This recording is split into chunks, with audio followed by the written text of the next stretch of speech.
I live in a small town where nothing ever happens. Or at least, that's what I used to believe. I work nights, so I often take walks after my shift to clear my head. That night was quiet, the streets empty, the air still. I was just about to head home when I heard it. A cry. It wasn't loud, but it was sharp, cutting through the silence like a blade. It came from the wooded area near the old train tracks. I froze. My instincts told me to walk away, to pretend I hadn't heard it. But something in the voice, it sounded like a child, desperate, hurt. I couldn't ignore it. I took out my phone, turned on the flashlight, and stepped into the woods. The beam of light barely pierced the darkness. Trees surrounded me on all sides, casting strange, warped shadows. The cry came again. Help. It was weaker this time, more distant, but definitely there. I called out, "Hello, are you okay?" No response, just the crunch of my footsteps and the hum of night insects. I pushed deeper into the woods, guided only by that voice. My heart pounded, and every step felt heavier than the last. Then I saw something, a shoe, a small, dirty sneaker, half buried in the leaves. My breath caught.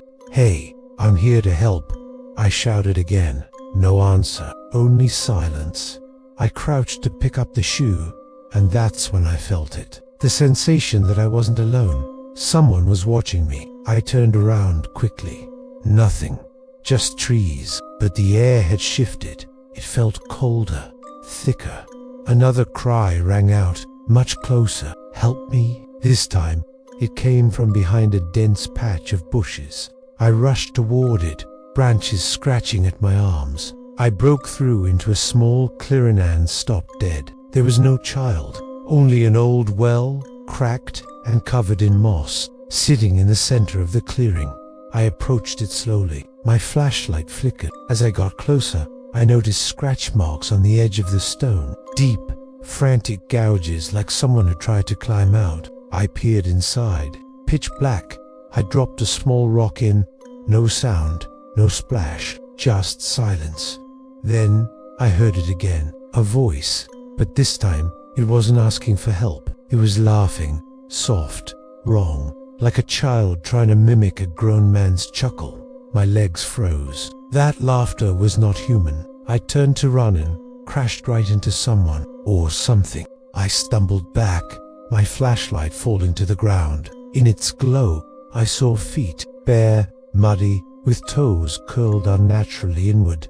Slowly, I raised my eyes. Standing there was a child, but not a normal child. His face was pale, eyes completely black, like empty sockets. His mouth was stretched into an eerie smile. He didn't blink, he didn't move.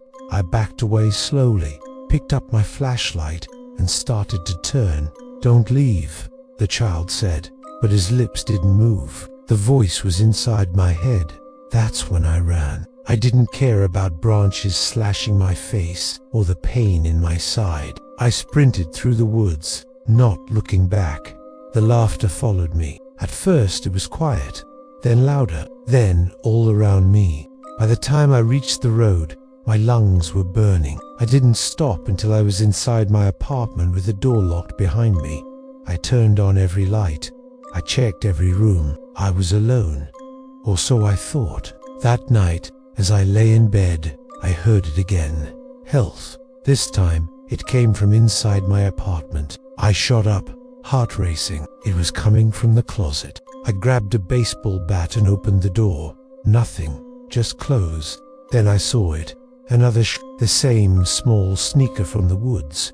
I hadn't brought it with me. I threw it out the window and barely slept. The next morning, I convinced myself it had been a nightmare.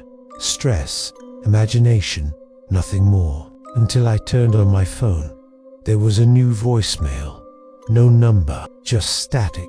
And buried in that static, the words, "You found me." That day, I installed cameras in every corner of my apartment. For days, everything was normal, until one morning, I checked the footage at exactly 3:03 a.m.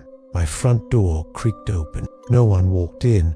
The door opened, then closed. I live alone. I don't sleep much now, I hear footsteps at night, whispering in the walls. Things move on their own, but no one believes me. They think I'm having a breakdown. Maybe I am, but every few nights, I still hear it. Help me. I wish I had walked away that night. I wish I hadn't followed that voice, because now, whatever it was, it followed me back. It waits, it watches, and it knows I can hear it. So if you ever hear someone crying for help in the woods, don't answer, because some cries aren't meant to be heard. Some are traps, and once you respond, it's already too late. Until next time, stay safe.